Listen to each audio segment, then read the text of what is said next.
Welcome to Atlanta. I'm standing here in front of 675 North Highland. We're dealing with some gloomy weather. We've actually got Hurricane Michael bearing down on us right now, and the goal is to get in and out of Atlanta quickly enough so that we make our flight and we can get back to Chicago today.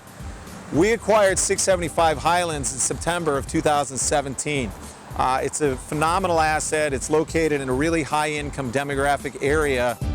When we acquired the property, we acquired 125 units that were already built, plus the retail.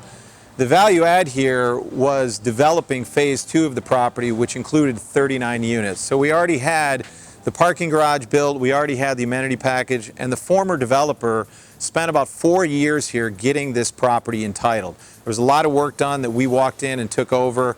We're excited about this project, and we'll go and we'll take a tour of the exterior, the neighborhood, and then the interior. We're also here today with Dave Welk, our Managing Director of Acquisitions.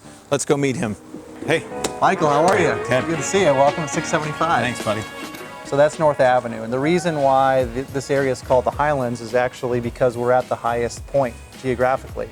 So the views into Midtown from here on what is otherwise a 5-story mid-rise deal are incredible.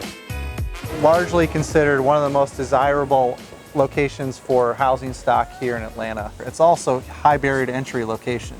So these very well organized neighborhood groups, small tracts of land, very hard to actually put together anything of size. So it's going to limit future development. So that's one of the things that we really liked about this project, is that this is the only institutional quality property that can claim a true Virginia Highlands location. We'll see very limited competition, if any, frankly, in the next 5 to 10 years that can make that claim. But this was really the value add potential in this project here, which was the second phase, to build another 39 units in roughly 10,000 square feet of ground floor, what we'll call commercial, but we're programming for office. It was grassland area, but all the utilities were provided. Stormwater, all the sewer connections were in place.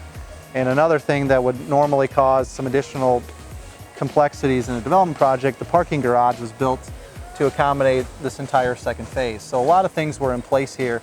I mean, effectively, this was a shovel-ready development. Yeah, well, I can tell you, this is the first time I've seen the development since it was a piece of ground, and that sawtooth design with the windows actually facing away from the garage is creative. Yeah. Really a great solution for that. Yes. I was always concerned that those people were going to be looking right at the garage, and now that I'm looking at that, it's not an issue.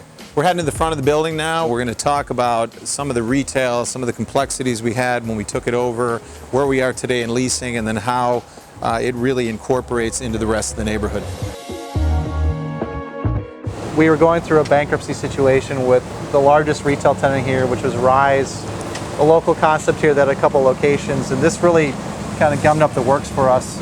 Right when we were about to go hard in the deal is when they filed for their announcement they were going bankrupt. No, I remember we had a structure around this whole thing. We did, yep. Yeah. I mean, it was a convoluted structure. We got the seller to agree to it, to basically fund what was going to be lost rent and additional TI to re-tenant the space.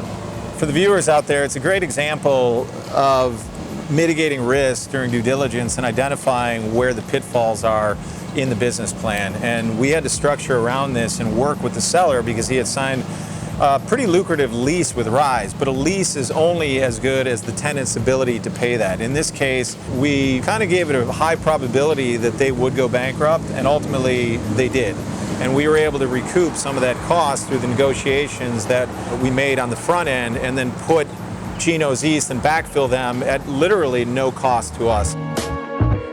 So what the architect and the developer came up with here is very much like a New York style kind of brownstone walk-up where they have front yards and tree-lined street area. I think it does it extremely well. In fact, this is a unique amenity and it's priced into the rents. So we're getting a premium because these residents can walk out their front door and have their own little piece of the yard. You're getting a premium on alley rents. On alley rents. Very creative.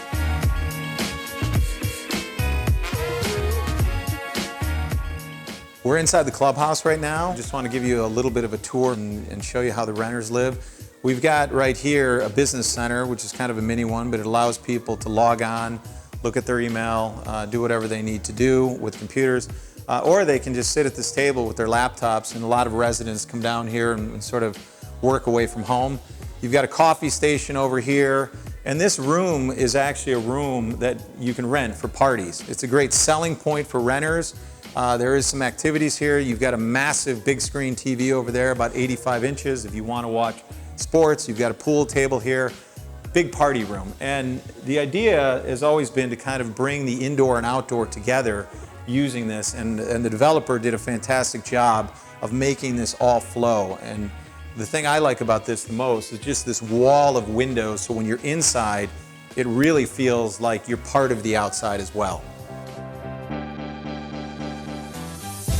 One of the things we really liked about this property when we took it over was the quality of the units. The developer really, this was a labor of love for him, and he put in upgrades that you normally don't see in apartment buildings, and it was built much more like a condominium than it was an apartment building. So you have insulation between the walls for soundproofing, even in the interior walls within the apartment. You have gypcrete floors, you have high-end appliances, you've got higher ceilings than what you would find in most complexes, and that kind of quality carries throughout the entire development, from the lobby area to the exterior to the interior.